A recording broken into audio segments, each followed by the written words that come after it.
Ate, dalhin ko lang ito doon, ah. Gaano na kayo katagal ni Dave? Gaano katagal mo na akong niloloko, Blessy?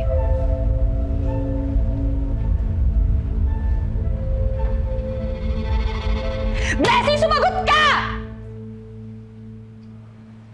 Gaano katagal mo na akong niloloko? 3 years, ate. 3 years.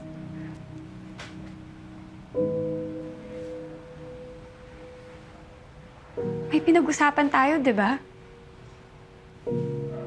Umuo ka eh, nag-agree ka.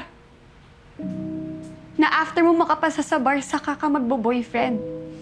Kasi para rin naman sa'yo to lahat, di ba? Kung di pa ako nag-leave, just to make sure everything is in order, hindi ko malalaman na matagal mo na pala akong niloloko? Ate, mabait si Dave. Law student din siya. Wala ka namang dapat ikaw... Wala akong pakialam! Kahit abogado pa siya o hukom. Ang punto de vista ko ay nagsinungaling ka. Ate, kasi alam kong hindi ka naman papayag. Eh, ba't mo ginawa?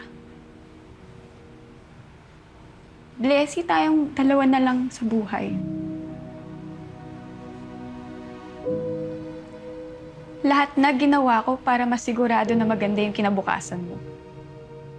Hindi ko na inisip sarili ko. Ikaw na lang lahat ng iniisip ko. Tapos susuwayin mo ako? Isa lang naman hiningi ko, di ba? Ang mag-focus ka. Ate, focus naman ako. Si Dave never naging distraction sa akin yun. Siya pa nga yung nagpapalakas ng loob ko pag pakiramdam ko, hindi ko na kaya eh. Ate, wala ka dito. Hindi mo naman alam lahat ng pinagdadaanan ko. Yung paghihirap ko, maabot lang lahat ng naabot mo. Si Dave, nandyan lang naman siya para tulungan ako eh. I-break mo siya. Ate? I-break mo siya! Mag-focus ka sa pagre-review mo. Walang boyfriend hanggat di ka nakakapasa ng bar. Ate...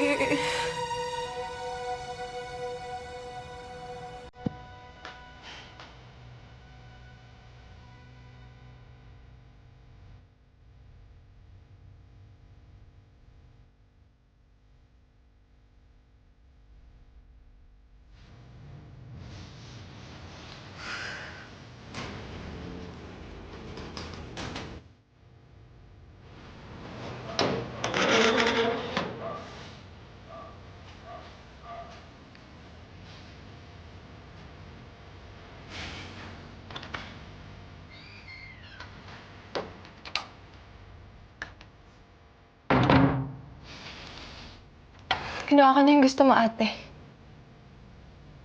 Break na kami.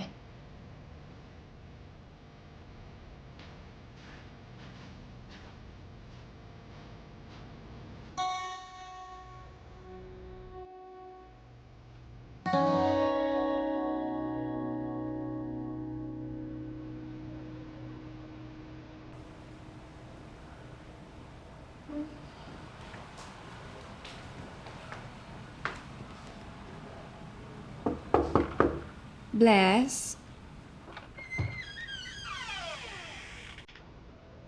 Bless?